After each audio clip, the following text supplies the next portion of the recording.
Alors, le nom du projet, c'est Outside Sound. Alors à la base, l'objectif était simplement de s'amuser un peu avec les éléments de Outside Box que Jean-Noël nous a apportés.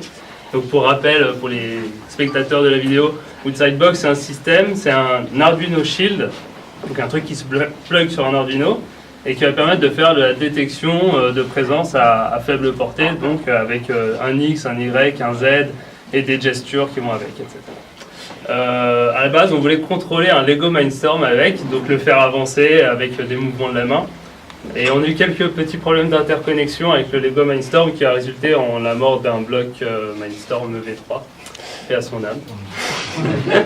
Donc ce matin, on est reparti faire un autre truc. On s'est dit, bon, on va quand même essayer de faire un truc avec l'Outside Box.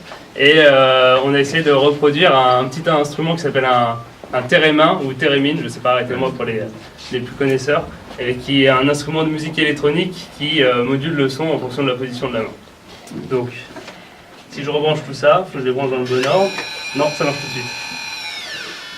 Voilà, donc avec la distance, en fonction de la distance à laquelle on est de Outside Box, ça va moduler la fréquence du son. Et donc, en fait, le montage est super simple. On a deux petits Arduino ici, donc l'Arduino qui est sous le Outside Box, qui communique avec un second Arduino via un bus I2C ici. Et donc ce second Arduino, lui, commande le son. Voilà.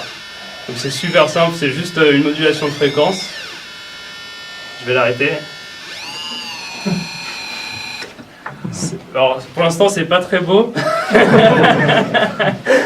Mais je sais pas, dans les étapes futures du projet, on peut imaginer une modulation de autre chose que simplement le pitch du son. On pourrait moduler aussi la forme du son. Donc là, pour l'instant, c'est un son qui est carré. On va pouvoir imaginer donc d'en faire un son plus ou moins sinusoïdal, avec plus ou moins, je sais pas, de telle ou telle feature. Donc on pourrait moduler donc selon les axes X, Y, et puis toujours garder l'axe Z pour le pitch. Voilà.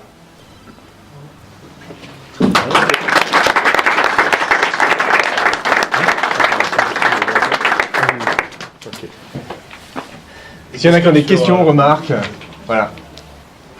Tu pourrais sculpter de la lumière en même temps. Pardon ? Pour rejoindre ce que vous tout à l'heure par rapport à la chanson. Ouais. Tu pourrais imaginer sculpter de la lumière et par exemple, éclairer plus une partie de... Exactement, pour faire DJ complet. Là, on a le DJ système entre les deux projets. Si tu veux faire du BJing, par exemple, ça peut être pas mal. Ouais. Changer de chanson. Peut-être des gestures pour ajouter un peu un fond de batterie ou je sais pas quoi, puis après... Allez. On va mettre des baffes dans Astérix. Si je peux me permettre, j'ai une suggestion sur ce truc. Moi, ce que j'aimerais voir, c'est une espèce d'instrument de percussion où justement l'intérêt du 3D, c'est de voir, tu vois, tu pourrais avoir comment dire, la dynamique de l'approche de la main d'une percussion, mais en même temps, avec comme tu as X, Y aussi, tu pourrais moduler le son de cette percussion selon tu fais une rotation, un mouvement vers l'avant, vers l'arrière. Être en 3D, quoi, il y a 2D. Tu pourrais mettre deux pas, donc c'est puis avoir un truc.